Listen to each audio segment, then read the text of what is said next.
Remember what it says, "Today when you hear his voice, don't harden your hearts as Israel did when they rebelled." So we see that because of their unbelief, they were not able to enter his rest. God's promise of entering his rest still stands, so we ought to tremble with fear that some of you might fail to experience it. For this good news that God has prepared this rest has been announced to us just as it was to them. But it did them no good because they didn't share the faith of those who listened to God. For only we who believe can enter his rest. As for the others, God said, "In my anger I took an oath, they will never enter my place of rest, even though this rest has been ready since he made the world."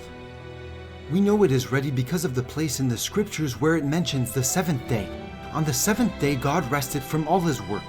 But in the other passage God said, "They will never enter my place of rest." So God's rest is there for people to enter. But those who first heard this good news failed to enter because they disobeyed God. So God set another time for entering his rest, and that time is today.